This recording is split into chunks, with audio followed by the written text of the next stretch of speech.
Topping your news first tonight, as promised, the first bill addressing the issue of pay raises for elected officials has been introduced, but not by the lawmakers you may have been expecting it from.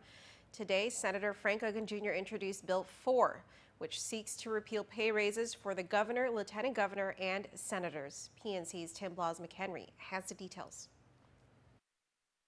It's an issue that has been kicked around in the 33rd and now the 34th legislature will deal with it. What to do with the controversial pay raises for elected officials.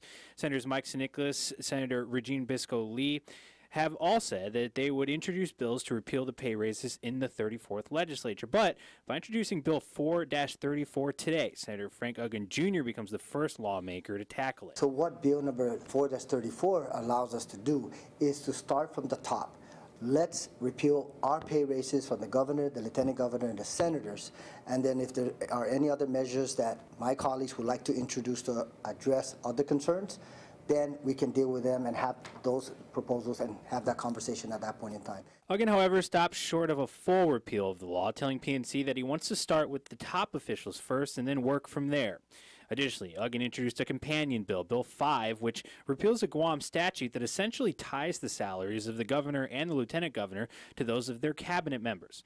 Aguon says the current provision restricts cabinet members from making more than their bosses. That provision in law, in the code right now, restricts anyone or the governor from allowing his cabinet members to make what he feels is appropriate for their position. So it would de-link the two and ensure that through the possible passage of Bill number 4-34 into law, that it does not affect his cabinet members. Bill 5 would remove a potential roadblock to repealing the governor and the lieutenant governor pay raises while essentially putting the ball in the governor's court at the same time.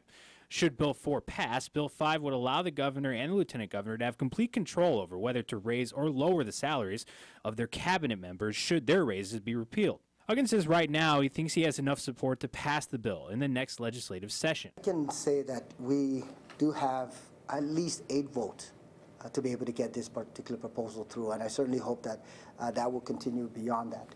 The concern that I have is if in fact there was a consideration for the full repeal, that we may not have the 10 votes for an override. So what we need to do is we need to address it incrementally, and this is a start. It is his understanding that the bill will likely end up being referred to the General Governmental Operations Committee, to which Senator Mike Nicholas is the chair. For PNC News, I'm Tim Blas-McHenry.